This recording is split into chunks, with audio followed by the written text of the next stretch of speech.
पुष्पनकाल the garden helpers बगिया के मददगार। सुबह की हल्की धूप बिल्डिंग के छोटे से बगीचे पर पड़ रही थी। बगीचा था तो सही, लेकिन उसमें घास जगह जगह से सूख चुकी थी। फूलों की क्यारियां खाली थी और मिट्टी भी कठोर हो गई थी। विदिता खिड़की से नीचे देख रही थी। उसने कहा, रुत्वी, अगर हम चाहें तो इस बगीचे को बहुत सुंदर बना सकते हैं। इतना बड़ा स्थान इतना खाली क्यों रहे? रुत्वी ने नीचे झांकते हुए कहा, सही कह रही हो विदिता, यहाँ रंग बिरंगे फूल हो तो ये जगह कितनी सुंदर लगेगी। दोनों ने एक दूसरे को देखा और तुरंत तय कर लिया, आज से उनका मिशन शुरू होगा, बगीचे को फिर से जीवित करना। पौधा योजना शुरू होती है। विदिता ने कहा, पहले हमें बीज चाहिए होंगे।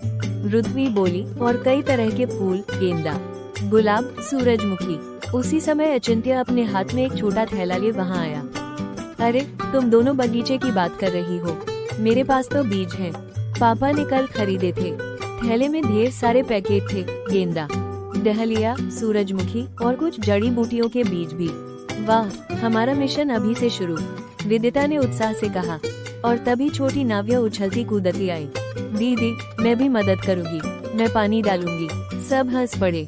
हाँ नाव्या, तुम हमारी वाटर क्वीन हो, अचिंत्य ने मजाक में कहा और नाव्या गर्व से सीधी खड़ी हो गई। जड़ी बूटी पहला दिन, मिट्टी की तैयारी। बगीचे की मिट्टी बहुत कठोर थी, इसलिए बच्चों ने अपने अपने छोटे औजार निकाले।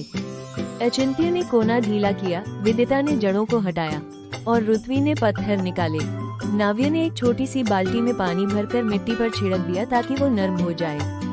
देखो, अब मिट्टी सुनहरी लग रही है, उसने खुशी से कहा। धीरे धीरे क्यारियां साफ हो गयी। बच्चों ने अपनी थकान पर ध्यान दिए बिना काम पूरा किया। विदिता ने कहा, अगर हम मिलकर मेहनत करेंगे तो ये बगीचा बहुत जल्दी बदल जाएगा। पुष्पनकाल दूसरा दिन, बीज बोना। अगले दिन बच्चे और भी उत्साह से आए।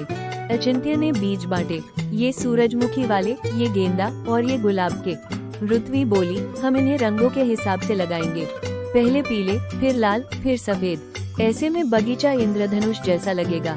विदिता ने डिजाइन बनाया और नाव्या ने छोटे छोटे गड्ढे खोदे। सभी ने मिलकर बीज बोए और नाव्या ने धीरे धीरे पानी डाला। बीजों को प्यार से पानी चाहिए, अगर हम बहुत जोर से डालेंगे तो ये डर जाएंगे, नाव्या ने मासूमियत से कहा। सभी हंसे, लेकिन उसकी बात सही भी थी। वो बहुत ध्यान से पानी देती थी। सूरजमुखी दिन बीतते गए, बगीचा बदलने लगा। हर सुबह नाव्या सबसे पहले दौड़कर बगीचे में आती और पौधों को पानी देती। विदिता और रुत्वी स्कूल से आते ही पौधों को धूप दिखाती, घास काटती और जमीन सही करती। अचिंत्य हफ्ते में 2 बार खाद लेकर आता और उसे मिट्टी में मिलाता। हर दिन बगीचा थोड़ा थोड़ा बदलता गया। मिट्टी मुलायम हुई, छोटे छोटे अंकुर निकले, फिर हरे पत्ते और फिर धीरे धीरे छोटे छोटे फूल।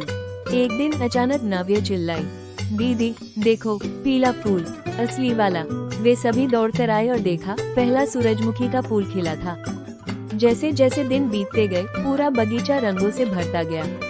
पीले, लाल, नारंगी, सफेद और गुलाबी फूल हवा में झूलने लगे। चेरी ब्लॉसम बगीचा बना सबका पसंदीदा स्थान। अब पड़ोस के लोग भी आते और कहते, अरे वाह, ये बगीचा तो नए पार्क जैसा लग रहा है, किसने बनाया? और वे चारों बच्चे शर्माते हुए मुस्कुरा देते। बच्चों ने एक छोटा सा बोर्ड भी लगाया, हमारी मेहनत, हमारी बगिया। विदिता, रुत्वी, अचिंत्य और नाव्या। अब बगीचा सिर्फ जगह नहीं था, वो उनकी टीम वर्क की कहानी था। 1 सीख, जब हम मिलकर काम करते हैं तो छोटे से बीज भी बड़ी खूबसूरती उगा सकते हैं। टीम वर्क हमेशा सुंदर परिणाम लाता है।